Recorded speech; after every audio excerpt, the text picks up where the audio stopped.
మించిన 100 మంది దైవజనులు ఎంతో తగ్గించుకుని ఆసక్తిగా ఈ మట్టి కుండలో నుంచి దేవుడు ఏం మాట్లాడతాడని ఆసక్తిగా కూర్చుంటూ ఉంటారు. కుమారులు కలిగిన తండ్రి. ఈ సందేశానికి నేను ఏం టైటిల్ పెట్టాను తెలుసా? క్షమించండి, మీలో నేను కూడా ఒకరిని. మిమ్మల్ని కొట్టాలనుకుంటే మొదట నాకే తగులుతుంది. నాకు తగిలాక ఆ స్ట్రోక్ అంతా సగం సచ్చాక మీ దాకా వస్తుంది. మంచి తండ్రి లాంటి సేవకులు కావాలని ఎందుకు అంటున్నాను? ఒక మాట అందులో ఉంటుంది, నన్ను ఒక రాత్రంతా ఏడిపించిన మాట. కడసాడు ఉన్నాడు, అయ్యాడు పస్సులు కాసుకుంటాడు, అయ్యాడు పనికిరాడు అన్నట్టుగా మాట్లాడితే శమీలో ఉన్నాడు తెలుసా? ఎంత గొప్ప దేవుడు. కన్న తండ్రి చేతని రిజెక్ట్ లిస్ట్లో పెట్టమన్న ఒకటి కోసం పరమ తండ్రి వెయిట్ చేస్తున్నాడు. బహుశా అది నీవై ఉండొచ్చు. ఒకవేళ అది దేవుని ఏర్పాటు, దేవుని ప్రణాళికలు నీవు ఉంటే దేవుడు ఆ రేంజ్కి నుండి తీసుకొస్తాడు. సింగపూర్లో చాలా సంవత్సరాలు మొట్టమొదటిసారి 2006వ సంవత్సరంలో దేవుని వాక్యం చెప్పడానికి ఒక చిన్న సంఘంలో చిన్న అవకాశం వచ్చింది. ఒక పాస్టర్ గారు అన్నాడు, మీరు కూడా వెళ్ళారంటగా మొన్న? అవునన్నా. ఎంత వచ్చింది? ఏంటన్నా? ఖర్చుల కన్నా వచ్చిందా? పెద్ద పెద్ద వాళ్ళందరినీ చూసి నేర్చుకుని బతకాలి, బతికితే అనుకుని వచ్చాం. ప్రాంతం కోసం నువ్వు కన్నీరు విడిచావని అడిగితే ఆనందించున్నావు అని. ఎంత వచ్చిందిరా అంటే, నిజానికి మేం పట్టుకెళ్ళిన డబ్బులు సరిపోక చిట్ట చివరి పెన్ని కూడా ఖర్చు పెట్టేశాక లోకల్ ట్రైన్ సెక్టర్ని కూడా ఛార్జీలు లెక్క నడిచి తిరుగుతున్నాం మేము సింగపూర్లో. నేను నాతో ఉన్న సహోదరుడు. నేను ఒక పార్కులో ఒక 10 మంది కుర్రోళ్ళకి వాక్యం చెప్తే అందులో ఒకడు అడిగాడు, అన్నయ్య మీరు ఎక్కడ ఉన్నారని. కాళ్ళు ముడుచుకొని పడుకుంటున్నాం. చిన్న room, common toilet, $7 per day. అవి కూడా అయిపోయినాయి. తెల్లారి పొద్దు రోడ్డు ఎక్కాలి. అప్పుడు ఫలానా హోటల్లో ఉంటున్నాము అని చెప్పాము. ఇంకా ఇదే చివరి రోజు అని కూడా చెప్పలేదు. మీకు అభ్యంతరం లేకపోతే మా రూమ్లో ఉండొచ్చుగా అన్నాడు. బ్రేక్ఫాస్ట్లు ఎందుకంటే 2 ఇడ్లీలు అంటే $2 లేక పట్టుకెళ్ళి అయిపోయి మేమిద్దరం ఒకరినొకరు పట్టుకుని ఏడ్చిన పరిస్థితి. నాన్న దేవుడు ఎంత కృప. మరి అలాంటి వాళ్ళు కావాలా? అబ్రహాం లాంటి వాళ్ళు కావాలి. దేవుని ఏర్పాట్లో సంకల్పంలో లేని వారి కోసం ఏడ్చి వాళ్ళ మీద కూడా దేవుని కృప దిగి వచ్చేలాగా ప్రార్థన చేసిన ఒక తండ్రి. అయ్యగారు ఎక్కడో పాస్టర్స్ కాన్ఫరెన్స్లో చెప్పాల్సిన వాక్యాన్ని మర్చిపోయి ఇక్కడ చెప్పేశాడు అని మీరు అనుకోకండి. నా ఎదుట కూర్చున్న ఈ 100 మంది కంటే మించిన 100 మంది దైవజనులు ఎంతో తగ్గించుకుని ఆసక్తిగా ఈ మట్టి కుండలో నుంచి దేవుడు ఏం మాట్లాడతాడని ఆసక్తిగా కూర్చుంటూ ఉంటారు. మీరు నేను కలిసి వాళ్ళకు కూడా సేవ చేస్తున్నాం. అది మనకిచ్చిన గొప్ప భాగ్యం. హల్లెలూయా. నయోమి కంటే రూత్ ఎప్పటికీ గొప్పది కాదు, కానీ ఒక దశలో నయోమికి కూడా కాసిన గింజలు పెట్టే అవకాశం రూతమ్మకు దొరికింది. ఆ కృపను ప్రభు మనకి అప్పుడప్పుడు ఇస్తున్నారు. దాన్ని మనం కాపాడుకోవాలి. దైవీకమైన బాధ్యతగా భయముతో వణుకుతో ఆ పని మనం చేయాలి. ఏ పరిచర్య భూమి మీద నేను చేసినా, ఏ దేశంలో ఏ ప్రాంతంలో అయినా దేవుని మహాకృప మీ సహకారం లేకుండా చేయలేను అని ఎన్నోసార్లు ఒప్పుకున్నాను, చెప్పుకున్నాను. అది ఇప్పటికీ ఎప్పటికీ ఎవరు వాదించనవసరం లేని సత్యం. మీ నిరంతర సహకారానికి సంతోషిస్తూ ప్రభుని స్తుతిస్తూ నిండు మనసుతో మీకు కృతజ్ఞత వందనాలు తెలియచేసుకున్నాను. దేవుడు మిమ్మల్ని దీవించునుగాక. పిల్లరా, నేటి మన వాక్యమును చూస్తే నీ సేవకులకు నీ కార్యమును కనపరచుము, దానిని వారి కుమారులకు చూపించుమనే మాట ద్వారా కాస్త కఠినముగా అనిపించుచున్నప్పటికీ కొన్ని మాటలు వినాలని కోరుతున్నా. ఇంతవరకు జనం పోగేసావేమో, ఇంతవరకు వాక్చాతుర్యాన్ని బట్టో మరో దాన్ని బట్టో పనికి మళ్ళీ నీచ నికృష్ట పాపిష్ట కులాన్ని అడ్డం పెట్టో తిరుగుబాటుతో చీలిక ద్వారా కోరకు వలె 250 మందిని పోగేయటము ఏం జరిగిందో నాకు తెలీదు. ఇప్పటికీ ఒక్కరిని కూడా ఆత్మ సంబంధంగా కనకపోవటం వలన గొడ్రాలుగా మిగిలిన స్థితి నీదైతే నిన్ను కుమారుల సంతోషము గలవాడిగా చేస్తారనే వాగ్దానాన్ని చేతపట్టుకొని ఆత్మ సంబంధమైన సంతతిని పొందమని ఒకప్పుడు నా బతుకు ఒంటరిగా నిలిచినదేనని, జనములకు తండ్రిగా చేయగల దేవుని కృప ఇదంతానని మీ సహదాసుడిగా, సహోదరుడిగా మిమ్మల్ని ప్రోత్సహిస్తూ ఉన్నాను. ఎందుకు ఈ మాటలు చెప్పాల్సి వస్తుంది ఈ పూట అంటే, కుమారులు లేని, ఎవరిని కనని ఒక విచిత్రమైన సేవ పుట్టుకొచ్చింది.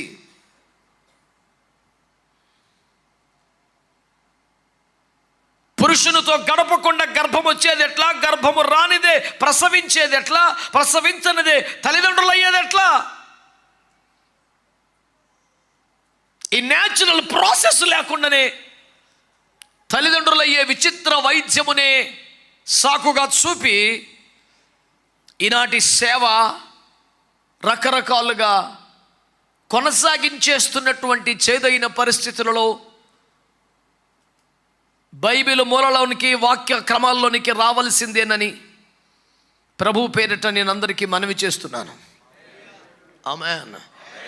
హల్లెలూయా, హల్లెలూయా. కనుక దేవుని బిడ్డలారా, కుమారులకు దేవుని ప్రభావమును చూపించే కాలం ఒకటి రాబోతుంది. అలా చెయ్యి ప్రభు అని మోషే ప్రార్థన చేస్తున్నాడు. ఏదో ఒక సంఘానికి, ఏదో ఒక సహవాసానికి వెళితే మంచిదేలే అనే భావన ప్రాథమిక స్థాయిలో మంచిగా అనిపిస్తుంది. కానీ నువ్వు ఆత్మలు ఎదుగుతున్నప్పుడు, మహిమగల రాకడకు పెళ్లి కుమార్తెగా సిద్ధపడాలని తాపత్రయం కలిగినప్పుడు, ఈ కడవరి ఉజ్జీవపు పాత్రలో నేను ఒకరిగా ఉండాలనే కసి నీలో పెరుగుతున్నప్పుడు నీకు ఆ స్టాండర్డ్ సరిపోదని గుర్తుపెట్టుకోవాలి.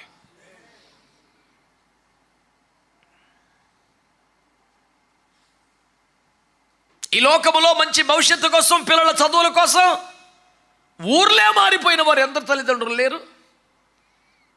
మీరు ఈ సిటీలో ఎందుకు ఉన్నారు? మీకు ఇక్కడ ఏముంది? సొంత ఇల్లు లేదు, సరైన ఉద్యోగం లేదు, ఇంత అద్దెలు కట్టుకొని ఎందుకు వచ్చిన సావు మీకు? ఇది ఇబ్బందిగా లేదా? సొంత ఊర్లో సొంత ఇల్లు పెట్టుకొని ఇక్కడ ఎందుకు ఈ సావు మీకు అని అడిగితే కొన్ని వేల మంది తల్లిదండ్రులు ఈ రోజున నగరీకరణ నేపథ్యంలో పిల్లల చదువుల కోసం తప్పదు కదండి అని నిత్యము కన్నీళ్లు అన్నపానంగా బ్రతికే తల్లిదండ్రులు ఎంతమంది లేరు?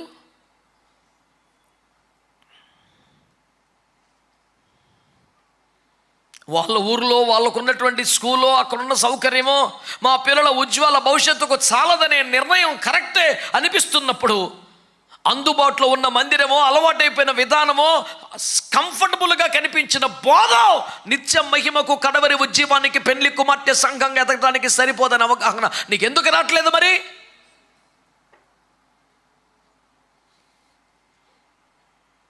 ఒక ఇడ్లీ చిన్నప్పుడు సరిపోయింది, ఇప్పుడు చాలదే, పెరగాలి కదా ఆహారం.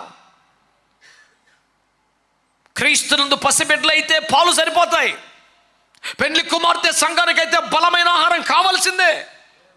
మంచి గోధుమ పంట కావాలి, కొండ తేనెని కావాలి. తేనె, నూనె నీకు అనుగ్రహించినందున నువ్వు రానియగురంతగా అభివృద్ధి పొందావని యెహెజ్కేలు 16:14 వాక్యం సెలవిస్తుంది. తేనె దొరకాలి. ఈ మధ్య కాలంలో యూట్యూబ్లో నేను చూస్తే జుంటి తేనె గురించి, అది చెట్టు లోపల త్వరలో ఎక్కడో కర్ర లోపల అత్యంత అరుదుగా లభించే అతి శ్రేష్టమైన తేనె అని, చెట్టు కొమ్మలకి రాళ్ళకి వచ్చేది జుంటి తేనె కాదని, ఎక్కడో లోపలికి వస్తూ ఉంటుందని, అది చాలా తక్కువ వస్తుందని, కానీ అపరిమితమైన టేస్ట్ అని వాళ్ళు ఎక్స్ప్లెయిన్ చేస్తుంటే, జుంటి తేనె అంటే తేనె అనే దానికి ఒక విశేషమైన పదం అంతే, శ్రేష్టత అని చెప్పడానికి అనుకున్నాను, కానీ దానికి ఎంత తిప్పలు ఉంటుంది అనుకోలేదు నేను. కానీ దేవుడు వాగ్దానం చేసింది జుంటి తేనెనే అని మీకు జ్ఞాపకం చేస్తున్నాను. అత్యంత లోతుగా, అత్యంత మార్మికంగా, అత్యంత స్వల్ప పరిమాణంలో, అత్యంత అరుదుగా దొరికే అతి శ్రేష్టమైన మహిమగల ఉపదేశాన్ని స్వస్థతకో, విశ్వాసానికో, ఆరోగ్యానికో, ఆర్థికానికో, లౌకిక భౌతిక సాధారణ జీవనానికి సంబంధించిన మాత్రము కాకుండా ఒక మట్టిని మహిమకు పెంచగలిగిన, ఒక అనాథను రాణిగా మార్చగలిగిన మహిమ కలిగిన ఉపదేశమును ఆ జుంటి తేనెతో పోల్చాడని, అది మనకు వాగ్దానం చేశాడని.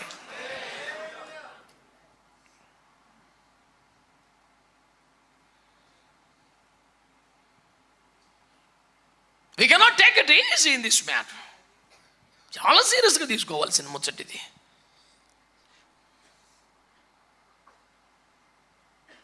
నువ్వు ఒక ప్లేట్ బిర్యానీ కొరకు డబ్బులు కట్టినప్పుడు వాడు ఏదో ఒక ఇడ్లీయో గారె బోండా ఇచ్చేసి వెళ్ళిపోమంటే నువ్వు ఎట్లా ఒప్పుకుంటావు? You paid for biryani and you can demand biryani. ఏదో ఒకటి కాదు. కుమారులు కలిగిన తండ్రి. ఈ సందేశానికి నేను ఏం టైటిల్ పెట్టాను తెలుసా?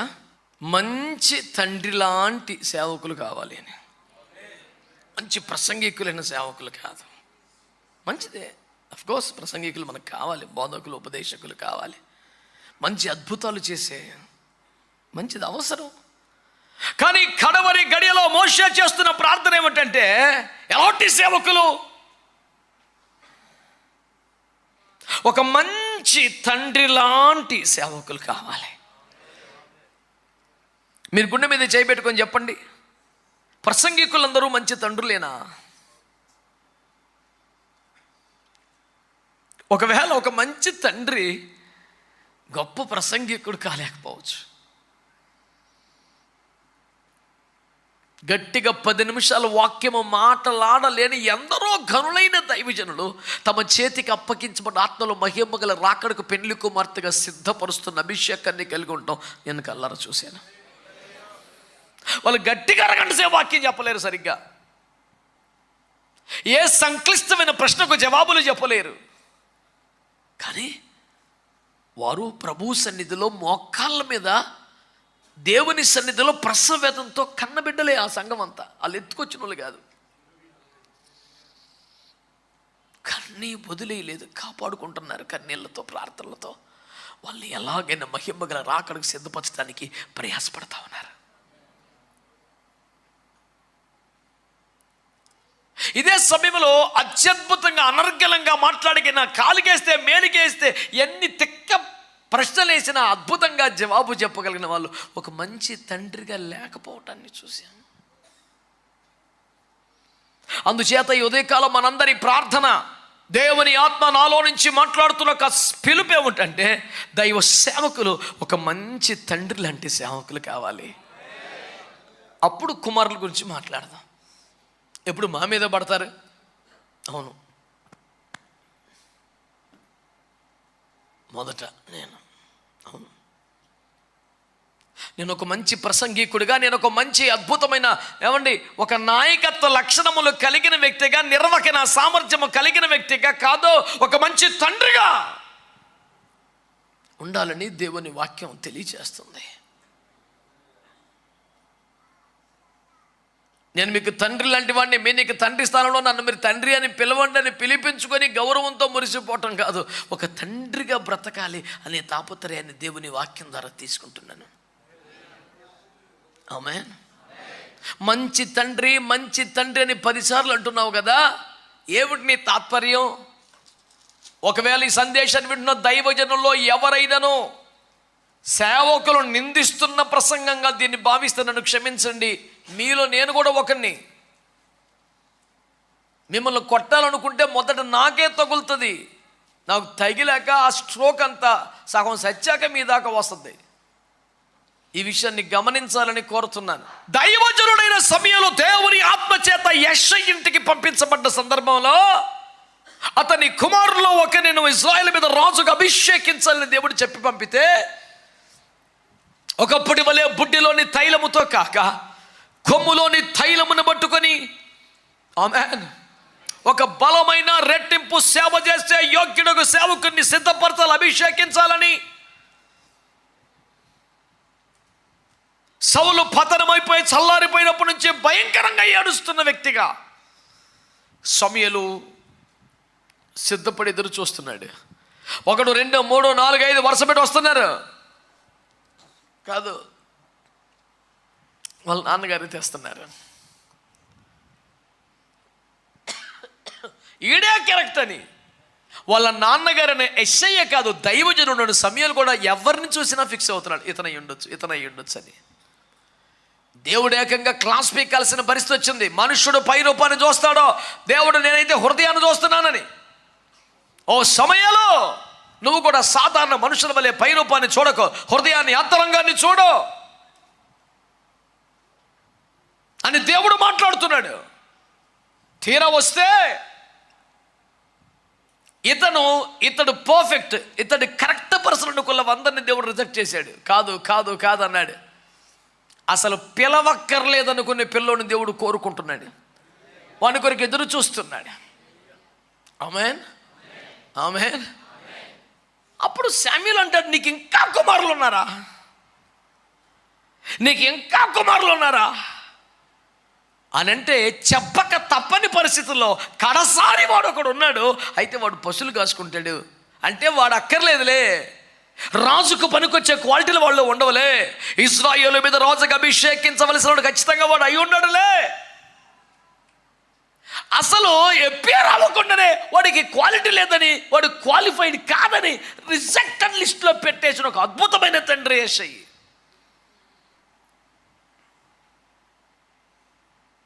మంచి తండ్రి లాంటి సేవకులు కావాలని ఎందుకు అంటున్నాను? నీ కడుపును పుట్టిన పిల్లలే, నీవు కన్న పిల్లలే,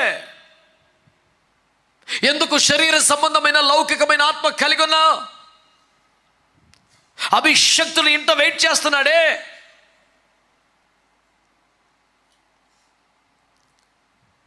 ఒక మాట అందులో ఉంటుంది, నన్ను ఒక రాత్రంతా ఏడిపించిన మాట. కడసాకుడు ఉన్నాడు, అయ్యాడు పశువులు కాసుకుంటాడు, అయ్యాడు పనికిరాడు అన్నట్టుగా మాట్లాడితే శామ్యూల్ ఉన్నాడు తెలుసా, మంచిది, అతడు వచ్చే వరకు మనం ఇక్కడ కూర్చుందాం.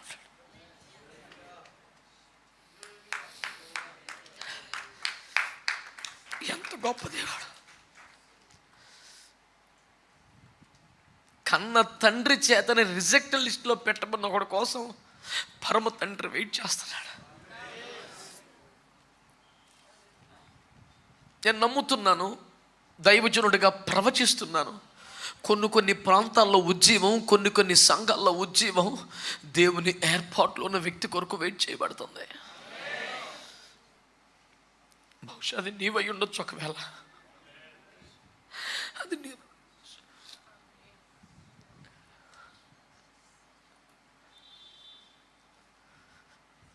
who knows, that might be you. కడసారి వాడుకున్నాడు, వాడు పశువులు కాసుకునేవాడు అని కన్న తండ్రి అంటే, శామ్యూల్ అంటాడు మంచిది, అతడు వచ్చే వరకు మనం ఇక్కడ కూర్చుందాం. అభిషేకం వేచి ఉంది, అభిషక్తులు వేచి ఉన్నారు.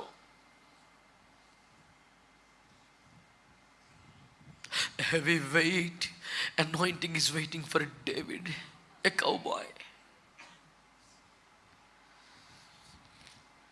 ఇప్పుడు నీవున్న పరిస్థితి, ఇప్పుడు నీకున్న స్థానం, నీ ఆత్మీయ స్థితిగతులతో సంబంధం లేదు. దేవుని ఏర్పాటు, దేవుని ప్రణాళికలు నీవు ఉంటే దేవుడు ఆ రేంజ్కి నుండి తీసుకొస్తాడు. నా బాధ ఏంటంటే, తన కుమారులో ఎవరు ఎంపిక చేయబడ్డారో, ఎవరు ఏర్పాట్లో ఉన్నారో అనే అంత ప్రత్యక్షత లేకపోతే కనీసం అందరినీ సమానంగా చూసే ప్రేమన్నా ఉండాలి కదా. ఎవరి మీద దేవుని ఏర్పాటు ఉందో, దేవుని హస్తం ఉందో చూడగలిగే స్థాయి నీకు లేదు. కనీసం అందరినీ సమానంగా ప్రేమించే మనసునే ఉండాలి కదా. పోన్లే ఆయన కూడా తీసుకొచ్చి నుంచో పెడతాం, ఒకళ్ళు దగ్గర చేయి పెడతాడేమో, బాగుపడతాడేమో అనిపించాలి కదా నీకు. అరే నీకే అనిపించకపోతే ఎవరికి అనిపించుద్ది. అందుకని అంటున్నాను, ఒక మంచి తండ్రి లాంటి మనసున్న సేవకులు కావాలి. పిల్లలను అభిషేకం తీసుకురావాలి, పిల్లలకు అభిషేక హస్తకేంద్రికి తేవాలి, పిల్లల మీదకి ఎలాగైనా కొమ్ములోని తైలం వచ్చేలా చూడాలి. నా బిడ్డలు నింపబడాలి, నా బిడ్డలు కృప పొందాలి, నా బిడ్డలు బలపరచబడాలి. ఏమో దేవుని ఏర్పాటు ఏమైనా ఉంటే వాళ్ళకి ఏమన్నా అద్భుతమైన అభిషేకం వస్తుందేమో అని తన పిల్లల కొరకు తాపత్రయపడుతున్న తండ్రి లేకపోతే ఎలా మరి? నన్ను రోజు రోజు రోజు రోజు హెచ్చరించే, గద్దించే, రేపే పురికొలిపో ఒక మాట చెప్పనా? ఇప్పటికి చెప్పున్నాను గతంలో. తండ్రులే పిల్లల కొరకు ఆస్తిని సమకూర్చవాలి, పిల్లలు తండ్రుల కొరకు కాదు.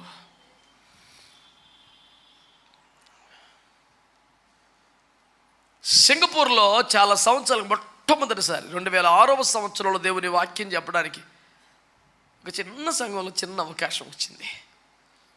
నాకంటే గనులు పెద్దలు ఎందరో ముందే వెళ్ళారు, వారే మార్గం సిద్ధపరిచారు. వెళ్ళాను. నాకు ఒక అవకాశం వచ్చింది. దేవుని కృపలో వాడబడ్డాను, వచ్చాను. ఈస్ట్ గోదావరిలో ఒక పాస్టర్ గారు అన్నాడు, మీరు కూడా వెళ్ళారంటగా మొన్న. అవునన్నా. ఎంత వచ్చింది? ఏంటన్నా, ఖర్చుల కన్నా వచ్చిందా? మరి ఎందుకే బాబు అనవసరంగా వెళ్ళావు? కొత్తగా వచ్చాం మేము, పెద్ద పెద్ద వాళ్ళందరినీ చూసి నేర్చుకుని ఇటు బతకాలి, బతికితే అనుకుని వచ్చాం. మొట్టమొదటిసారి జీవితంలో దేవుడు నీకు ఇచ్చిన అవకాశంలో దేవుడిని మహింపరచగలిగావా, మనుషులు సంతోషపరచమని అడిగితే సంతోషించుండేవాడిని. తిండి దేవుందరూ చిన్నప్పటి నుంచి తిన్నావు, అది కాదు ముఖ్యం. అక్కడ నీ చేతికి అప్పగించిన ప్రజలని వాక్య పాకలతో పంపించేసావా, వాళ్ళ ఆకలి తీర్చామని అడిగితే సంతోషించుండేవాడిని. నీ కొరకు ఎంతోమంది కన్నీరు గరిస్తే ఈ స్థాయికి వచ్చావు, ఆ ప్రాంతం కోసం నువ్వు కన్నీరు విడిచావు అని అడిగితే నేను ఆనందించున్నావు. ఎంత వచ్చిందిరా అంటే, నిజానికి మేం పట్టుకెళ్ళిన డబ్బులు సరిపోక చిట్ట చివరి పెన్ని కూడా ఖర్చు పెట్టేశాక లోకల్ ట్రైన్ సెక్టర్ని కూడా ఛార్జీలు లెక్క నడిచి తిరుగుతున్నాం మేము సింగపూర్లో. నేను నాతో ఉన్న సహోదరుడు కెంటిక్ అనే ఒక పార్కులో ఒక 10 మంది కుర్రోళ్ళకి వాక్యం చెబితే అందులో ఒకడు అడిగాడు, అన్నయ్య మీరు ఎక్కడ ఉన్నారని. That was a miracle really. అదే చిట్ట చివరి రోజు మాకు హోటల్లో, ఇక మా దగ్గర రోజుకు $7 తీసుకుని అతి చిన్న రూములో 4x6 కూడా కాదు, కాళ్ళు ముడుచుకొని పడుకుంటున్నాం. చిన్న room, common toilet, $7 per day. అవి కూడా అయిపోయినాయి. తెల్లారి పొంచి రోడ్డు ఎక్కాలి. అప్పుడు ఫలానా హోటల్లో ఉంటున్నాము అని చెప్పాము. ఇంకా ఇదే చివరి రోజు అని కూడా చెప్పలేదు. మీకు అభ్యంతరం లేకపోతే మా రూమ్లో ఉండొచ్చుగా అన్నాడు. వెస్ట్ గోదావరి తణుకుకు చెందిన 2 కుర్రోళ్ళు. మీకు ఇబ్బంది అవుద్దేమో, లేదన్నా మేము బ్యాచులర్స్మి. 3 bedroom ఫ్లాట్ ఇచ్చారు, 6 ఒక్కొక్కరు, ఇద్దరిద్దరం ఒక రూమ్లో ఉంటాం. బంకర్ బెడ్స్, కింద ఒకడు పైన ఒకడు ఉంటాం. మేమిద్దరం ఈ రూమ్లో అడ్జస్ట్ అయిపోయి ఒక రూమ్ మీకు ఇచ్చేస్తాం అంటే, అలాగేనండి థ్యాంక్స్ అని. ఇంతలా శరీరం ఒక ఇడ్లీ తిని సరిపెట్టుకుంది బ్రేక్ఫాస్ట్లో. ఎందుకంటే 2 ఇడ్లీలు అంటే $2 లేక పట్టుకెళ్ళి అయిపోయి, సరే ఫోన్లో అకామిడేషన్ బాగా తీరిపోయింది. తినపోతే ఎవడు అడుగుతాడు, తినకపోతే సత్తమా ఏముంది పర్లేదులే అని మొత్తాన్ని దొరికింది. ఒక ఆశ్రయం అని వెళ్ళిపోయాం. ఉదయం 6 గంటలకి మేము ఇంకా రూమ్లోంచి బయటకు రాలేదు, తలుపు కొట్టారు. పొద్దున్న లేచి బయటకు వస్తే ఏదో కాఫీలు టీఫీలు ఆశపడి వచ్చామనుకుంటారు. ఎందుకు లేని దూరం మూసుకుని లోపలే కూర్చున్నాం మేము. వాళ్ళు తగ్గ తలుపులు పట్టారు. బయటకు వస్తే డైనింగ్ టేబుల్ తీసుకొచ్చి, అనయ్య ఇది బ్రేక్ఫాస్ట్, ఇది లంచ్, మీరు ఎక్కడికి వెళ్ళకండి, బయట కొనుక్కోకండి, మేము 6 కల్లా వచ్చేస్తాం, డిన్నర్ ప్రిపేర్ చేస్తాం, మేమే వడ్డించాలి కానీ డ్యూటీలు తప్పవన్నా అని సారీ ఫీల్ అవుతూ వెళ్ళిపోతున్నారు వాళ్ళు. మేమిద్దరం ఒకరినొకరు పట్టుకుని ఏడ్చిన పరిస్థితి. నాన్న దేవుడు ఎంత కృప. ఇట్లాగా రోడ్డును పడిపోయే పరిస్థితుల్లో కామన్ టాయిలెట్స్ ఉన్నటువంటి $7 హోటల్లో బతికి పార్కుల్లో కుర్రోలు కూర్చుంటానికి వాక్యాలు చెప్పి ఎట్టగట్ట 10 ఆత్మలైన ప్రభు దగ్గరికి తెద్దామని కష్టపడితే ఎంత వచ్చిందో నీకంటే ఏం ఆన్సర్ చెప్పగలం? I'm very sorry to say, కానీ చెప్పాల్సి వస్తుంది. ఒక మంచి తండ్రి మనసున్న సేవకులు కావాలి. హల్లెలూయా, హల్లెలూయా. ప్రసంగం చెప్పకపోయినా పర్వాలేదని అంటలేదు, ప్రసంగం మాత్రమే చేస్తే చాలదని మాత్రం ఖచ్చితంగా అంటాను నేను. ఈ సత్యం ఈ కడవరి కాలపు క్రైస్తవ్యానికి తెలియాలి. అరే కన్న తండ్రివి కదా, కొడుకులందరూ వచ్చారు, దైవజనుడికి ఇంకొకడు ఉండిపోయాడు. అయ్యా ఇక అడవిలో ఉన్నాడు. సమయాలు వెళ్ళిపోతుంటే కాళ్ళ మీద పడిపోయి, ఒక్క అరగంట ఉండయ్యా ఆడిని కూడా రప్పిస్తాను, పోనాడు రాజవుపోతావు పోయాడు, మీరు చిన్న ప్రార్థన చేసేయాలయ్యా అనాలి కదండి తండ్రి అన్నవాడు.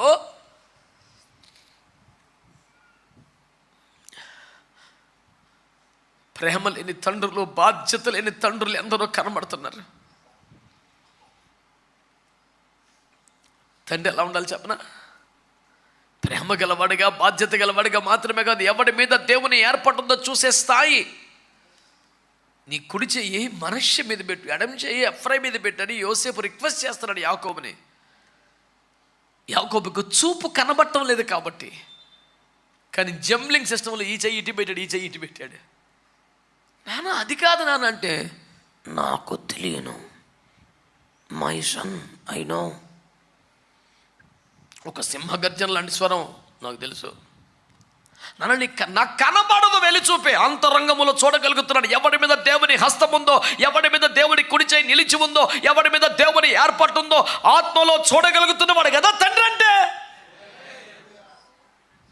నీ మీద ఏ కృప ఉందో, నీ మీద ఏ ఏర్పాటు ఉందో చూడాలి.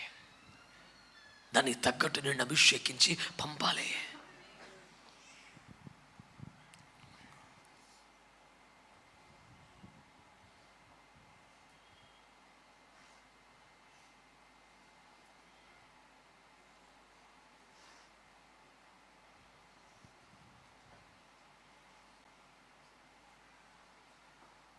ప్రియులారా, తండ్రులందరూ మంచి మనసున్న తండ్రులుగా ఉండాలని. అందుకని సేవకులు ఎట్లుండాలి అంటే మంచి తండ్రి లాంటి సేవకులు. పక్షపాతం చూపించే తండ్రి కాదు, ఒక్కొక్కరిని పక్కన పెట్టేసే తండ్రి కాదు.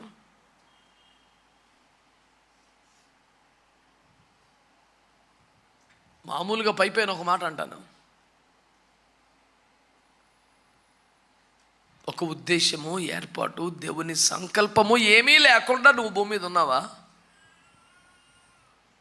లేదు అనేది నీ జవాబు అయితే, ఏదో దేవుని కృప, ఏర్పాటు, ప్రణాళిక, సంకల్పం ఉంటుంది కదా అనే భావన నీదైతే, మరి నీ పిల్లల మీద మాత్రం ఎందుకు ఉండదా సంకల్పం? నువ్వే స్పెషలా? వ్యర్థంగానే దేవుడు భూమి మీదకి తెచ్చాడని పిల్లల్ని, వారి పట్ల కూడా ఏదో దేవుని ఏర్పాటు, సంకల్పం ఉంటుందిగా. ఎందుకు నువ్వు పక్షపాత ధోరణి? ఒకడు చురుగ్గా ఉంటే, ఒకడు తెలివిగా ఉంటే, ఒకడు హుషారుగా ఉంటే, ఒకడు చక్కగా తెలివిగా మాట్లాడుతుంటే వాడిని నువ్వు విపరీతంగా కనపరిచేది.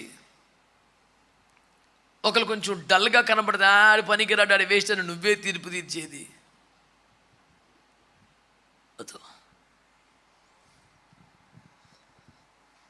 ప్రేమించే తండ్రి కావాలి.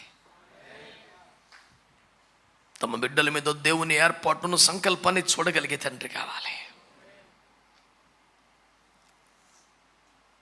తండ్రులు ఎలా ఉన్నారో చూడండి. కన్న కొడుకుని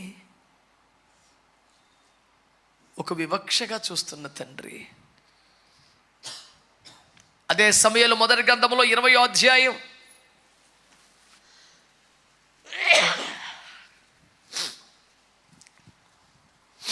అదే మొదటి సమూయేలు గ్రంథం 20వ అధ్యాయం 31వ వచనం. 30 చదవలేం కాబట్టి. యెష్షయి కుమారుడు భూమి మీద బ్రతుకునంత కాలము నీకైనను నీ రాజ్యమునకైనను స్థిరత కలుగదు కదా.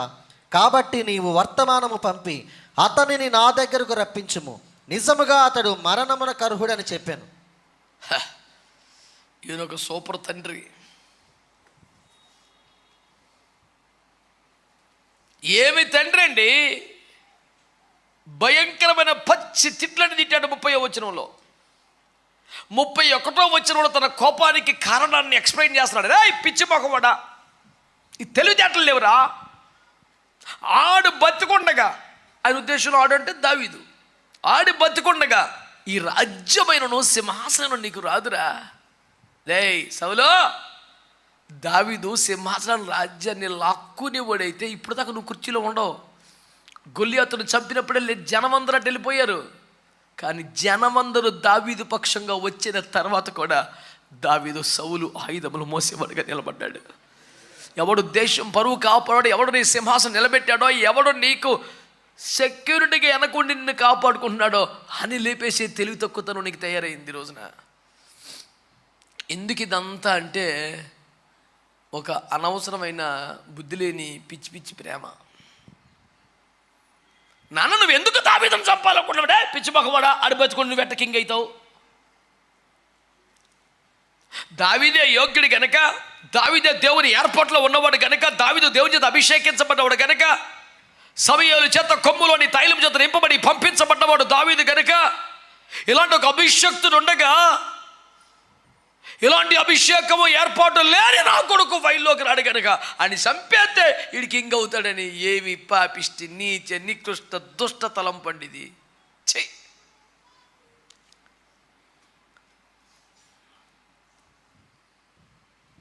దేవా, నీ చిత్తమైతే నా కొడుకును కూడా వాడుకో, నీ చిత్తమైతే నా కొడుకు పట్ల నీ కృపచూపు, నీ కరుణ గల హస్తం నా బిడ్డ మీద ఉంచు, నా కొడుకును కూడా దీవించినట్లుగా సమూయేలును పంపించని ఏడవాలి. అడిగితే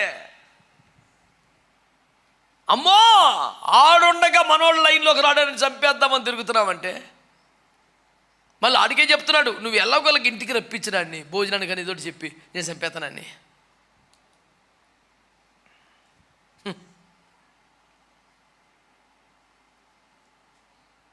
తన కొడుకును పిచ్చి పిచ్చిగా ప్రేమిస్తున్న తండ్రి, తన కొడుకు రాజవ్వాలని కోరుకుంటున్న తండ్రి, తన కొడుకు ఇంతగా యుద్ధాలు చేస్తున్న తండ్రి, ఎంత ప్రేమ గల తండ్రి అందామా అంటే అనలేకపోతున్నాం.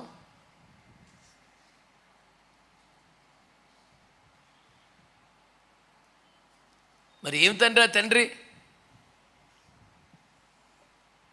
ఫక్తు శరీరానుసారమైన తండ్రి, ఆత్మ సంబంధిగా లేకపోతున్న తండ్రి, దేవుని క్రమాన్ని నడిపింపును లేనివాడు విన్న తండ్రి. యెషయా ఒక ప్రేమించలేని తండ్రిగా, ప్రేమ లేని తండ్రిగా మిగిలిపోతే, సౌలు పచ్చి స్వార్థపూరితమైన తండ్రిగా, అవసరమైతే ఎదుటివారిని చంపేసే అంత కిరాతకమైన తండ్రిగా మిగిలిపోతున్నాడు.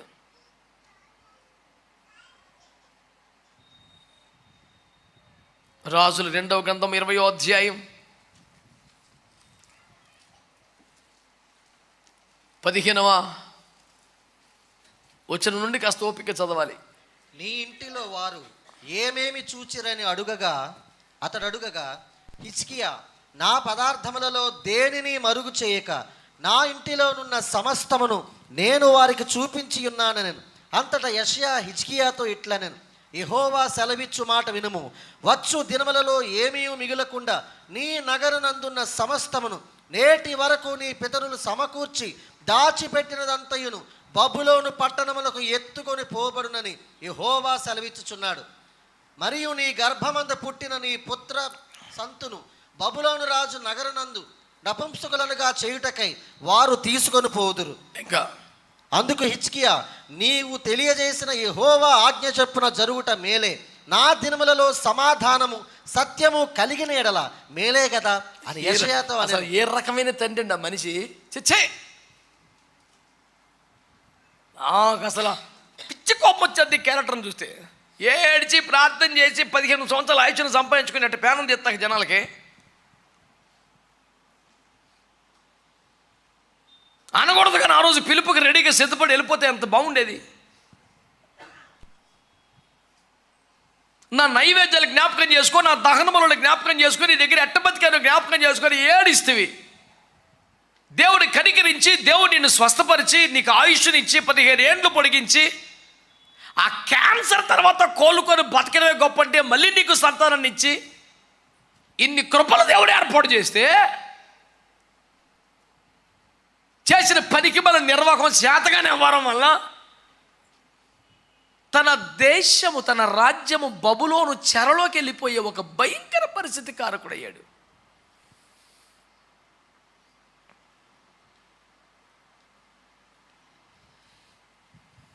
దావీదు కాలములో దావీదు జనుల మీదకి దేవుని శిక్ష వస్తే దావీదు ఏమని ప్రార్థన చేశాడు? అయ్యో దేవా, నేను కదా పాపము చేస్తున్న ఈ జనులు ఏం చేశారు? వాళ్ళని ఏమనుకో, నన్ను శిక్షించు, నన్ను కొట్టు, నా కుటుంబాన్ని కొట్టు, వాళ్ళని ఏమనకయ్యా, వాళ్ళకి ఏమీ తెలియదయ్యా అని అడ్డం పడి ఏడిచాడు దావీదు. ఈ మనుషుడు అంటాడు, నువ్వు తెలివి తక్కువ పని చేసావు, బుద్ధి లేని పని చేసావు, నడిపింపులో లేవు, దేవుని చిత్తము, దేవుని నడిపింపు గమనించుకోలేదు, ఏమి ఉండకుండా మొత్తం తీసుకెళ్ళిపోతారు, ఈ దేశ ప్రజలందరూ కూడా చెరలోకి బానిసలోకి వెళ్ళిపోతారు, నెక్స్ట్ జనరేషన్ అంతా అంటే పోన్లే, నా దినాల్లో అయితే బాగుంటాగా, నేను చచ్చాక ఎడిపోతే నాకెందుకు? అసలు ఎదురుగా ఉంటే అనిపిస్తాం, అంత బీపీ వచ్చేద్దాం ఆ క్యారెక్టర్ చదువుతుంటే. నా దినములలో బాగానే ఉంటే మేలే కదా, నేను చచ్చిపోయగల ఎట్లా నా చెరలోకి వెళ్ళిపోతే నాకు ఎందుకు, బబులోని వెళ్ళిపోతే అగ్నిగుణంలో పడి ఈ షడ్రకు మేషకు అభ్యర్థులు దాని అన్ని పాటలు పడ్డారు బబులోన్లో. ఈ బాబు పుణ్యం అది, ఈ బాబు వ్యవహారం అది. వారు నీ సంతతిని బట్టుకెళ్ళిపోయి వారిలో మగవారిని నపుంసకులుగా మారుస్తారు, వాళ్ళు చిత్రహింసలు పెడతారు, చాలా బాధలు పెడతారు. నెక్స్ట్ జనరేషన్ అంతా పాడైపోతుందంటే గుండెలకు బాదుకొని, అయ్యా నన్ను కొట్టు శిక్షించు, కానీ నెక్స్ట్ జనరేషన్ని కాపాడని ఆడవాళ్ళు ఎవడైనా. నా టైము నా పీరియడ్ ఎంత బాగుంటుంది కదా, అవతల పోతే బాగా సావని. దుష్ట దుర్మార్గులని జనం కీర్తించే అందమైన మాటలు చెప్పానులే. నేటి రాజకీయ నాయకులు కూడా అట్లా అనుకోవట్లేదు, నెక్స్ట్ జనరేషన్ కోసం 4 మంచి మాటలు మాట్లాడుతున్నారు. వరు ఏం మనిషి అండి అంటే, నేను బతికినంతకాలం మంచి రాజుగా ఉంటే చాలు, నేను బతికినంతకాలం అధికారానికి తిరుగు లేకపోతే చాలు, నేను బతికినంతకాలం సింహాసనానికి ఇబ్బంది లేకపోతే పర్లేదు, బాగుంటే చాలు, నేను చచ్చిపోయిన తర్వాత సేవ అయిపోతే నాకెందుకు, సంఘం ఏమైపోతే నాకెందుకు, నెక్స్ట్ జనరేషన్ బబులోని చెరలోకి వెళ్ళిపోతే నాకేంటి, వాళ్ళు పాపంలో పడిపోతే నాకేంటి, దేవుని ఏర్పాట్లో సంకల్పం. ఏమో తండ్రి అయ్యా నువ్వు. ఒకడు నా కొడుకు బాగుపడితే చాలనుకుంటాడు, ఒకడు నా కొడుకుల్లో ఫలానోడు బాగైతే చాలనుకుంటాడు, ఒకడు అసలు నా హయామంతా దర్జా గెలిగిన తర్వాత అందరు నాశనం అయిపోయిన పర్లేదు. ఏమి తండ్రులు రా బాబు, ఏమి తండ్రులండి. అది అబ్రహం గారిని చూసుకుందామా, పంపాయ్ నా ఏర్పాట్లో నా సంకల్పం లేడు. మన ఏర్పాట్లో కదా అయితే ఆడేందుకు పరా అంటే కూడా తప్పులేదు అసలు. ఒక మూమెంటు అబ్రహం అంటాడు, సరే అని పంపించి అది ఇప్పుడు మోకాలం పడి ఎడుతున్నాడు. ఏట్రా అయ్యా, నా కుమారుడు ఇష్మాయేలును నీ సన్నిధిలో బ్రతకని అయ్యా. దేవుడు మనసు కరిగిపోయిందండి బాబు. దేవుని సంకల్పంలో లేని వారి కొరకి అంత ఏడిస్తే, దేవుని ఏర్పాటు సంకల్పంలో ఉన్న సంఘం కోసం ఒక దైవజనుడు ఎంత కన్నీరు కార్చాలండి. బాబా అతను వాగ్దాన పుత్రులు కాదు, శరీర సంబంధం దేవుని ఏర్పాట్లో లేదు, నిబంధన ఉండదు, పంపించాయి అని అంటే ఆడి కోసం అంత ఏడితే, ఇది నీకు ఇస్తున్న వాగ్దాన సంతతి, ఇతనితో నిబంధన స్థిరపరుస్తానని దేవుడు బయలుపరిచినటువంటి ఆత్మీయ సంతానం గురించి, సంఘాన్ని గురించి, వాగ్దాన సంబంధమైన ఏర్పాటును గురించి ఇంకెంత కన్నీరు కాచాలా.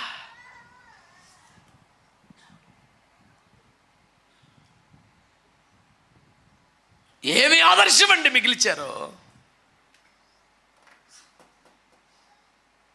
ఏ దైవజనుడు యెషయా వంటి పక్షపాత తండ్రిగా ఉండకూడదని, సౌలు వంటి స్వార్థపూరితమైన ఉండకూడదని, హిజ్కియా లాంటి బాధ్యత లేనోడై ఉండకూడదని, నేను ఖచ్చితంగా అలా ఉండకూడదని కోరుకుంటున్నాను.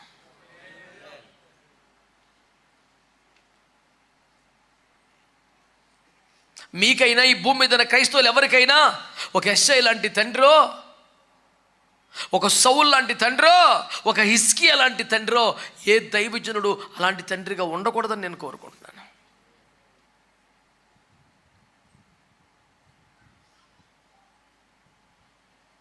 మరి అలాంటి వాళ్ళు కావాలా? అబ్రహాం లాంటి వాళ్ళు కావాలా? దేవుని ఏర్పాట్లో సంకల్పంలో లేని వారి కోసం ఏడ్చి వాళ్ళ మీద కూడా దేవుని కృప దిగి వచ్చేలాగా ప్రార్థన చేసిన ఒక తండ్రి. ఆహా, ఏం గొప్ప తండ్రి అండి బాబు. నేను అంటున్నాను, అబ్రహాము ప్రార్థన ఇష్మాయేలుకే ఆశీర్వాదం అయిపోతే ఇస్సాకి ఏం కరువు ఉంటుంది చెప్పు? గట్టిగా స్తోత్రం చెప్పండి. హల్లెలూయా, ఓ హల్లెలూయా. దేవుని వాక్యాన్ని మీరు గమనించారా, పరిశీలించారా? వాక్యములో రాయబడిన సత్యాన్ని మీరు గమనిస్తున్నారా? ఇంకా టైం అయిపోయి నేను ముగిస్తున్నాను, కానీ ఆదికాండం 25వ అధ్యాయంలో 6వ వచనంలో అంటాడు, అదొకటి చదివి పెట్టబాయ్. 25:6. అబ్రహాము తన ఉపపత్నుల కుమారులకు బహుమానములు ఇచ్చి తాను సజీవుడై ఉండగానే తన కుమారులకు ఇస్సాకు వద్ద నుండి తూర్పు తట్టుగా తూర్పు దేశమునకు వారిని పంపివేసెను. ఏ దర్శనం కలిగిన తండ్రి అండి. విజనరీ అంటే అది అయ్యా, విజనరీ అంటే అది. వివాదం ఉండకూడదని కోరుకునేవాడు విజనరీ అంటే. దార్శనికుడు అంటే అది. అబ్రహాము తన భార్యకు శారముకు కలిగిన వాగ్దాన సంతతి ఇస్సాకు. అబ్రహాము ఉపపత్తులకు కొంతమంది సంతానం కలిగారు. అయితే నేను ఒకవేళ చనిపోయిన తర్వాత కొడుకుని ఇబ్బంది పెడతారేమో అని వారికి ఎక్కడో తూర్పున దూరంగా ఉన్న స్థలాలు, ఇల్లులు, పొలాలని రాసేసి వాళ్ళకి అన్యాయం చేయలే. వాళ్ళకి ఆస్తులు ఇచ్చాడు, వాళ్ళకి న్యాయంగా దక్కాల్సినవన్నీ ఇచ్చాడు. ఇచ్చి మళ్ళీ వచ్చి ఇబ్బంది పెట్టే అంత అవకాశము లేనంత దూరం పెట్టేశాడు వాళ్ళని. తాను సజీవుడుగా ఉండగానే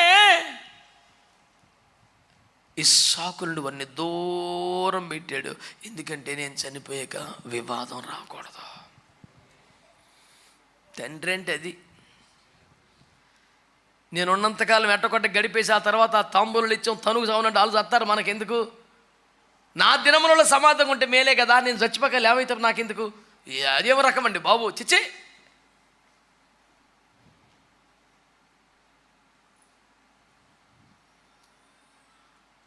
లోతు తనకంటే చిన్నవాడైనా వివాదం రాకూడదని ఒక్క పాయింట్ మీద మనం దూరంగా ఉందాం నాన్న. అక్కడ లోతును కోల్పోవాలని మనసు కాదు కదా, వివాదం ఉండకూడదు మన మధ్యలో అని సమాధానం కోరుకునే తాపత్రయం. విజనరీకి ఎట్లా ఉండాలా? నేను వెళ్ళిపోయిన తర్వాత కూడా వివాదం రాకూడదు. ఓరే నాయన, ఎంత పెద్ద మనసు అండి బాబు అబ్రహం గారిది. దాని కట్టుదిట్టమైన చర్యలని తీసుకుని తను వెళ్ళిపోతున్నాడు. అందుకని అబ్రహాము చనిపోయిన తర్వాత ఆ మాట రాశాడు అదే అధ్యాయంలో. అబ్రహాము మృతి పొందిన తర్వాత యెహోవా ఇస్సాకును ఆశీర్వదించాడు. బహుశా 8వ వచనం అనుకుంటా, 11వ వచనం. అబ్రహాము మృతి పొందిన తర్వాత దేవుడి అతని కుమారుడకు ఇస్సాకును ఆశీర్వదించాను. అబ్రహాము మరణం ఇస్సాకుకి దీవెనని కాదు తాత్పర్యం. ఆయన చచ్చిపోవటం వల్ల బాగుపడడానికి కాదు కదా. చనిపోయిన తర్వాత ఇబ్బందులు ఏమి రాలేదు, తలకాయ నొప్పులు ఏమి లేదు, వివాదాలు లేదు. అతను బ్లెస్ అయ్యాడు కానీ తిప్పల్లో చిక్కుల్లో పడలేదని ఆ నేపథ్యం బ్యాక్గ్రౌండ్ తెలిస్తే ఆ పదం అర్థం అవుతుంది. లేకపోతే చచ్చిపోతే దీవినట్రు సత్వమే బెటరా ఏంటి? ఆ లాన్ చచ్చిపోతాడు బాగుపడ్డా, ఇదేం వాక్యంరా?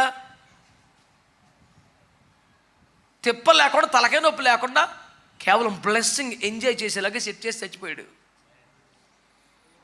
ఆదికాండం 49:1-29లో యాకోబు తన పిల్లలకు అందరిని పిలిచి ఒక్కొక్కరి కోసం ప్రార్థన చేసి చచ్చిపోయాడు. నేను తెలివితేటలు వాడి పేరు మార్చుకొని చర్మాన్ని మార్చుకునే ప్రయత్నం చేసి మోసం చేసి దగా చేసి ఆశీర్వాదాలు కొట్టేశా. నిలబల్ల 20 సంవత్సరాలు నరకం అనిపించా. ఈ రూట్ వద్దు, నేను ప్రార్థన చేసి మిమ్మల్ని దీవిస్తానండి. ఏమి తండ్రులు నాయన అట్టు ఉండాలా?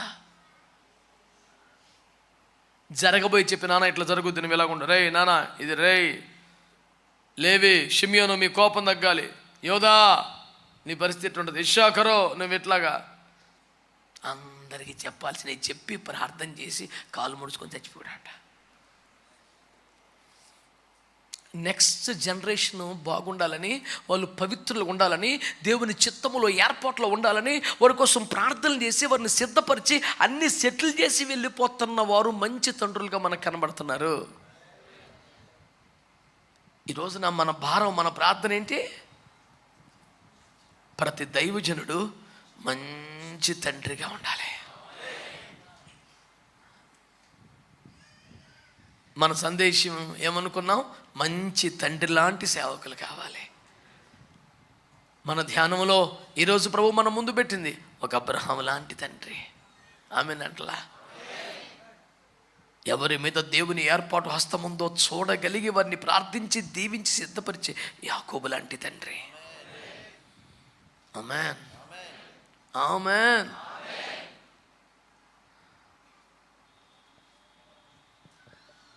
అంతేగాని తానే పక్షపాతం చూపించే శైలాంటి తండ్రిగా, ఫక్తు స్వార్థపూరితమైన శరీర సంబంధమైనటువంటి సౌలు లాంటి తండ్రిగాను, కొన్ని సేవలను కొన్ని పరిస్థితులను నెక్స్ట్ జనరేషన్ పట్ల బాధ్యత లేకుండా తన హయాంలో ఎంజాయ్ చేసి చచ్చిపోయే పాస్టర్ లాగా ఉండకూడదు. ఇలా అయితే నెక్స్ట్ జనరేషన్ ఏమవుద్ది, ఇలా చేస్తే నెక్స్ట్ తరం ఏమైపోద్దనే భారము బాధ్యత లేకుండా విచ్చలవిడిగా ఎంజాయ్ చేస్తున్నటువంటి వ్యవహారం చాలా ప్రమాదకరం.